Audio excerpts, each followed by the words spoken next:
Okay, so let's look at the top of the line Nissan Maxima 2016. This is a Nissan Maxima Platinum. I was arguing with someone about what's a better buy, a Nissan Maxima or a Hyundai Genesis. The Hyundai Genesis starts at $38,000. Meanwhile, it starts at $38,000, but this car is $40,905, where it had a base retail price of $39,000.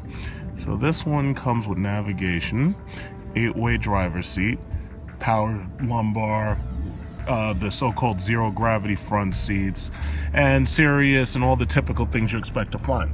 Now this is $40,905. The wheels on this model are these wheels right here. These are 245/45 R18. Okay, so that's the wheels in the Platinum. And other than that, it's pretty much like, you know, it's the straightforward Nissan Maxima. It's just that it has every single feature, and it ends at $41,000 if you want to round up. So the Genesis, Hyundai, you know, they always are willing to deal with you and everything. The difference between the Hyundai Genesis and the Nissan Maxima is the Hyundai Genesis is a bigger car. The back seat in the Hyundai Genesis is a little bit longer. And the front seats also offer more space. So some people would tell me, oh, well, you can't compare those two cars because the Maxima ends where the Genesis starts. But my thing is, if you're leasing one of these cars instead of just doing the finance, there are ways to work the numbers so that you can pretty much get exactly out of a Maxima what you want out of a Genesis, and Hyundai will make deals with you. Now, I'm not here selling Hyundais to you because, quite frankly, I'd rather have a brand new Dodge Charger. But let's say I abandon the bias for Chrysler products, and let's say we only talk about the imports. Like Cadillac, they have this squeeze and pull out thigh cushion, so it looks like they've taken a look at a lot of the industry leaders, and they've tried to get better looking seats. The only downside is this is not motorized. If you're going to have designs like this, you need to have a motorized. Hyundai does it in you know, some of their cars that offer seats like this, and Mercedes-Benz also does it in their C-Class, especially with the power headrests. You know, if you want to make racing type sport seats, that's what you need to do. You need to make the whole thing motorized, so this way you can quickly adjust it, you know, without really having to do any manual movements beyond just, you know, touching a button.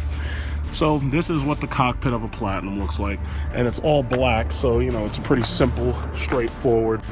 There's no colorful designs in here or anything. We'll just look over the keystrokes of the car. So this is what the interior looks like. The interior materials feel pretty good. They feel pretty sturdy. Some people I know complain about Ultimas, and I've driven a Maxima. I made a video about the last Maxima if you look through my videos.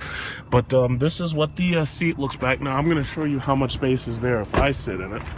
But if I put it all the way back and I tilt it a little the way I would sit naturally, there's that much space in the back. And that's a decent amount of leg space if you've got kids or teenagers. But the thing about the Genesis is, for a little bit more money, the Genesis gives you a larger back seat. In fact, the Genesis's back seat is larger than the Dodge Charger and the Chrysler 300's back seat, which, you know, hopefully the Charger and the 300 will get bigger when they redesign them. But that's something worth considering if you need a larger back seat. Let's look at the trunk. Let's look at the trunk. So how do we open this? Trunk button is here. Okay. And we can look in the trunk and see how much space is there. But while I'm at it, let's just talk a little bit about the interior as well. The interior, similar to the last one, this has a power telescoping steering wheel, but keep in mind this is the top of the level. This is the Platinum. Power telescoping steering wheel right there. Everything's stability track is right there. That's to turn your electronic stability control on and off. That's the trunk button, obviously. Heated steering wheel, up and down power rear sunshade. There was a Maxima that I did a video review about because one of my girlfriends had a Maxima, and I did a video review when she was trying to buy another one. I think it was a 2011, and they had a rear seat package in this armrest, and it was the coolest thing I had ever seen in the Maxima. And she really liked the Maxima, but she ended up going with a TL, and the problem is the TL didn't come with all the features that the Maxima came with. So for Maxima lovers, yeah, these cars are pretty feature rich, but thus far the only foreign import that gives you more features at around the exact same price is Hyundai, and Hyundai offers more features. If you take a look at the Hyundai Azera or the Hyundai Genesis, you'll find more features, you'll find cooler key luxury features.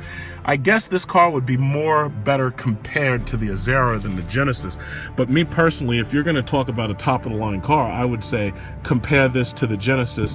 And yeah, the Genesis is more expensive, but for the money that you pay, for let's say the $4,000 or $5,000 more you pay, you get so much more. So these are dual memory seats options for the driver and passenger. As you can see, this is the trip computer if you so use it. And basically, you've got, you know, automatic transmissions. A lot of people would prefer to have a manual, but that's just not going to happen anymore. You know, manuals, you've got a lot of people who are injured in combat, coming back from the war. You've got a lot of people who use one car as their primary car for the whole family. Everybody needs to be able to drive it. Not everybody's going to learn manual. So you have normal and sport driving buttons here. This is for the new interface. You have dual USB chargers right here. And it has a nice deep covey where I can get my whole hand in this, and that means you could actually put your entire phone in there. Auxiliary jack is this. So basically, you can put a music player in there, and you can just close it up. And it's pretty deep, so you know, it won't get in your way at all. The wire won't get in your way. So that's actually pretty intelligent. I like that. There's a lot of things about the interior of this car I like. A lot of things about the interior of this car I like. You know, deep glove box. That's pretty nice. Home link system in the mirror. It has a dual panoramic sunroof, if you can see that. Dual panoramic sunroof. You know? Okay, so you got one sunroof here, and well, basically it's what you know. It's there's a cover, and it slides in towards the center. And basically that gives you that ultra view panel where you can have your passengers see out of the car. So, you know, my cars have that too. But it's pretty much a standard feature now, if you're getting, you know, a car that's entry luxury and whatever. But other than that, I mean, it's a really nice interior. It's very stylish. Lighter colors are always better than these really dark colors because it helps the cabin feel airier. But this is what the dark optioned platinum model looks like. So this is pretty, it's pretty interesting. I like it. I like it. It's not that bad. The only question is, how does it drive, which I'm going to do later, and find out how does that CVT handle. Buttons feel good. Yeah, the buttons are pretty cool. Pretty much straightforward stuff, but this is definitely a good upgrade over the last Maxima. The only problem some people are going to have a issue with is the styling, which I think has gotten very radical because a lot of the cues in this car are very similar to the BMW i8 in my opinion, and some people might be attracted to it, some people might not be. Sticker on a Nissan Maxima SV. As you can see, leather seats. This is more of a base model, the SV. $34,390 is your start price. $35,625 is the total sticker price. So this is really more of a base model. These are the wheels on this SV. On this SV, I know you have some wheel options. This is a blue paint scheme. So obviously all the cool features that you would have gotten in the Platinum are missing. All the really interesting stuff. You know, this seat pillar, I just don't see where they could have gotten the idea for this other than the BMW i8. You know, maybe they styled it up to something else, but I think that seat pillar, this, if you want to call it a D pillar, I just think that looks weird considering this isn't a hatchback. The trunk begins right here, and the contour line for the trunk, I don't see the point of that, but I guess they did that because they want to have its own character and whatnot. So if that's what they do with their styling now, then I guess that's just what it is. It actually has the navigation system, and it also has a rear view camera, but pretty much it looks like, yeah, it comes with all that stuff from the Platinum. It's just that it has a little bit less than the Platinum had, obviously. So this is the SV list. You can look at it yourself. I'll just let you see it. So it comes with all the standard features, and the only add-ons that it shows, the options included by the manufacturer, the splash guards, the floor mats, trunk net. And that's where you get the $35,000 price from. But other than that, this car is actually highly equipped. Now it has pretty much what looks at first glance to be the same exact interior, but when you look closer, you don't see those two buttons right there. So as you look closer, you start to see some features missing, you know. But this one also, as you can see, does not have the panoramic sunroof. So those are just some things that you definitely want to get in order to feel like you actually have a real luxury car. Because a panoramic sunroof and a navigation system, they go a long way to making you feel like you have a luxury car. Almost as far as leather seats do. But some, you know, some people don't really like leather seats, but I do. And as for the styling, this, I don't even know how to describe this. It looks like a bull's face, kind of. It looks like the word that comes to my mind when I see the front of this is Taurus. It looks to me like a bull. So basically, I'm driving this white Nissan Maxima Platinum, and as you can see, it has a tan interior, fully loaded. It's got you know, relatively nice wheels. They're nice and stylish. I've seen worse. They're actually pretty nice. You know, with a car like this, you almost want to have, you know, darker silver wheels or whatever, because when you have darker wheels, it kind of makes it look more aggressive. But some people like bright, shiny chrome. But it's a lovely car. My only thing about it is I don't see the point of this. I guess you could call it D-pillar, but really it's above the trunk, and I kind of don't see the point of that, because that only really looks cool if you have a sport back like the Audi A7, where this entire thing goes up, because it makes, you know, what would have normally been normal look, you know, special, outstanding. But other than that, the ground effects for the side skirt look pretty good. It's a very, very good looking car. You know, when people see this, they're gonna say, oh wow, that's a luxury car, you know. And that's what you want people to say. You want people to say, yeah, you got a luxury car.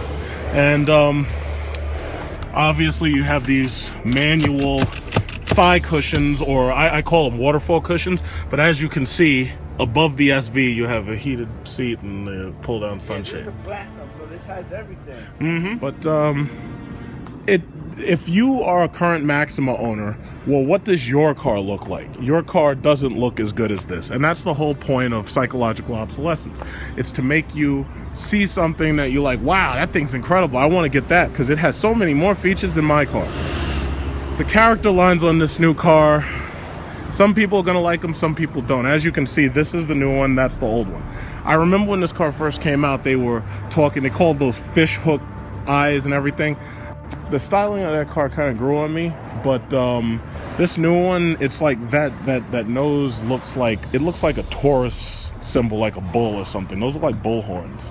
That's what that looks like to me. It looks like they've gone away from fish and they've gone towards bulls. That's what it really looks like.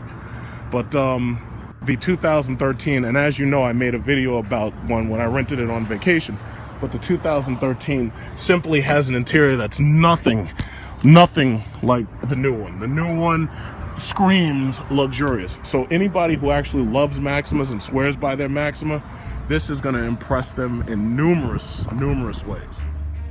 The worst thing about this new Nissan Maxima is the fact that Nissan doesn't have the balls to put in the kind of power that they have in the Nissan GT-R, or at least a twin-turbo V6 with all-wheel drive. It's a shame that the Maxima doesn't offer all-wheel drive, because so many new cars are offering all-wheel drive under $40,000, such as the Chrysler 200. And under $40,000, you get interiors that look this good, and this is a very, very good-looking interior. But unfortunately, you're stuck with a front-wheel drive V6, and you're stuck with a CVT. And the thing about it is, Nissan has designed the CVT with a sport mode that tries to mimic the shifting jerks of an actual, traditional transmission. But when you actually drive it, it kind of feels artificial. It just doesn't feel exactly like you expect a transmission to feel. 25 miles from current location. So, the Nissan Maxima tells me that there's a thunderstorm warning 25 miles away from here. That's interesting, right? That's pretty cool. So there's a thunderstorm warning. I'll push OK. Thank you for telling me about the thunderstorm. Now I know. Got side view indicators. That's cool. Navigation system runs through this. I'm gonna try to turn it sideways. Hopefully I can capture all that.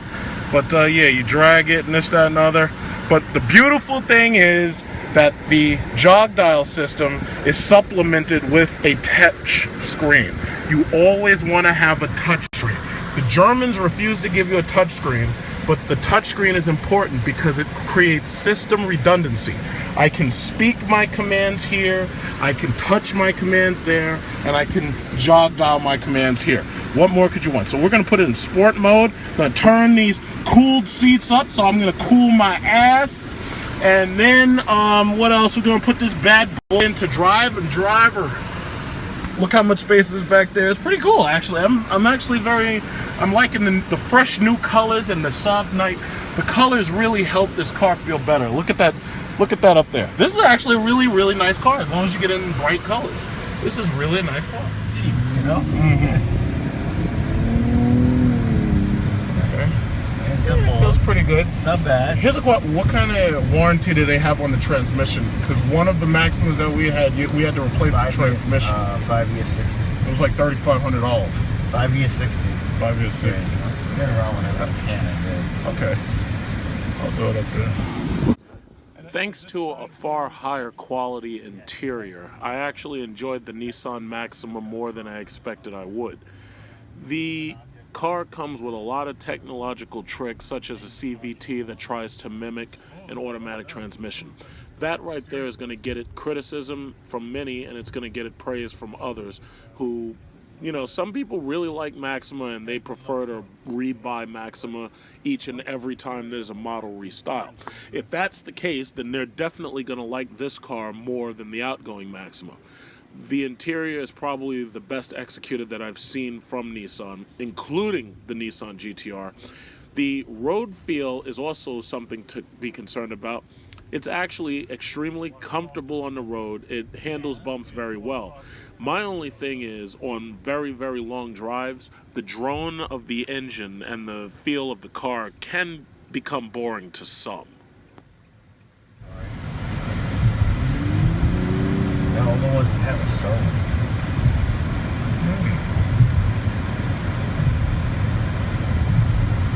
I'm sure it used to be a 500 horsepower. Oh, yeah. You can't pull into that line. Pull into that way? Yeah, the way we came out. Right here.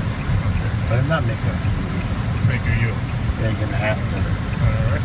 Or go down this block and turn around. Right. Oh,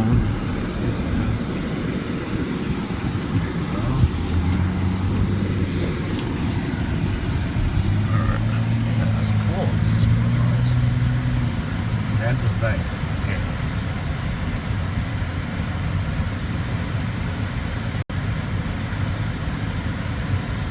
It's very quiet. Yeah. This is really nice. Oh yeah, it's a winner. I wish they'd put the Nissan GTRs. If they would do that, then boy, man. Yeah, this thing would be good. But you know what? It would sell. It's not about. Yeah. It's not about. They should have a moving object attention. Moving object. Yeah.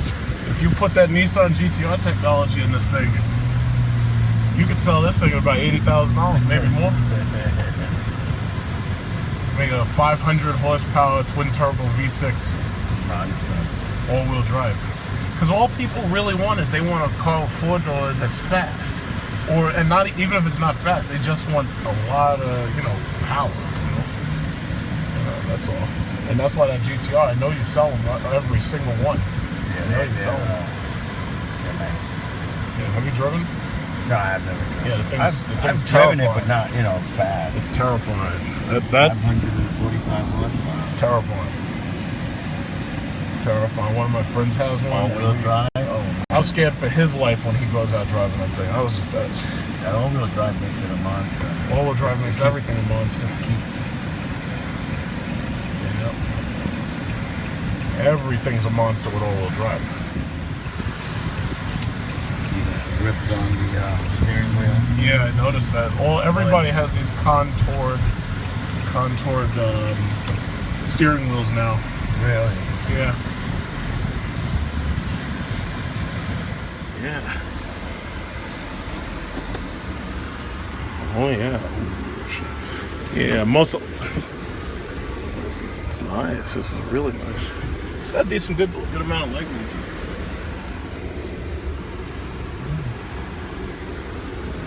Enough space. Do you have sensors up there, or are you okay? You okay? All right. Because I could move it back.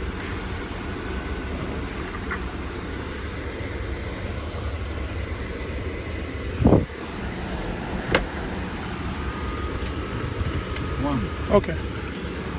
All right.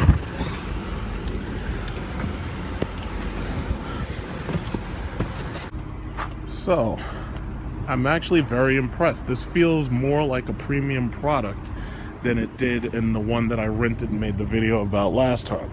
This feels like a really good premium product. And by the way, this was the $41,000 model with the light tan interior and those wheels right there, but obviously a lot. Yeah, the engine sounds, the engine power, it's a lot like what you experienced in the last one, but definitely everything's been refined. My only question is, how long are those CVTs gonna last?